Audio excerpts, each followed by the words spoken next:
Hi, welcome to my channel. இன்றைக்கி கார chutney recipe பார்க்கலாமா? பெரிய சைஸ் வெங்காயம் 2 எடுத்துக்கோங்க, மீடியம் சைஸ் தக்காளி 3 எடுத்துக்கோங்க.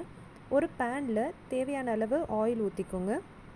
எண்ணெய் காஞ்ச பிற்பாடு நம்ம நறுக்கி வச்சுருக்கிற வெங்காயத்தை ஆட் பண்ணிக்கலாம். வெங்காயம் நீங்கள் பெருசாகவே கட் பண்ணிக்கலாம், ஒன்றும் ப்ராப்ளம் இல்லை. ஏன்னா நம்ம எல்லாத்தையுமே வதக்கி அரைக்க தான் போகிறோம்.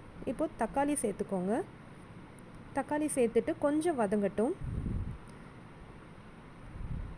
கொஞ்சம் வதங்கின பிற்பாடு பூண்டு ஒரு 10 பல் சேர்த்துக்கோங்க. காஞ்ச மிளகா 4லேருந்து 5 சேர்த்துக்கலாம். சேர்த்துட்டு எல்லாத்தையுமே வதக்கிடலாம். மூடி போட்டு வதக்கிடுங்க. நல்லா வதங்கின பிற்பாடு இதை கொஞ்சம் ஆற வச்சுடுங்க. நல்லா ஆறின பிற்பாடு ஒரு மிக்ஸி ஜாருக்கு ட்ரான்ஸ்ஃபர் பண்ணிவிட்டு தேவையான அளவு உப்பு சேர்த்துக்கோங்க. அரைச்சிடலாம். அரைச்ச இந்த விழுதை நம்ம இப்போது இன்னொரு பேனில் எண்ணெய் ஊற்றி கடுகு சேர்த்துக்கலாம், கருவேப்பிலை சேர்த்துக்கலாம். நம்ம அரைச்சி வச்சுருக்கோம் இல்லையா, அந்த விழுதையும் இதில் ஆட் பண்ணிவிடுங்க. தேவைக்கு தகுந்த அளவுக்கு தண்ணி ஊற்றிக்கோங்க.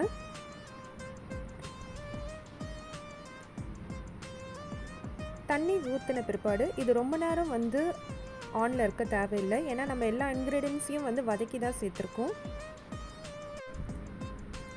டேஸ்டியான கார சட்னி ரெடி. இந்த கார சட்னியை நீங்கள் இட்லி, தோசை எல்லாத்துக்குமே வச்சு சாப்பிட்லாம். தேங்க்யூ. இந்த ரெசிபியை ட்ரை பண்ணி பாருங்கள். மறக்காமல் சேனலை சப்ஸ்கிரைப் பண்ணுங்கள். இந்த வீடியோ உங்களுக்கு பிடிச்சிருந்தால் லைக் போடுங்க. தேங்க்யூ.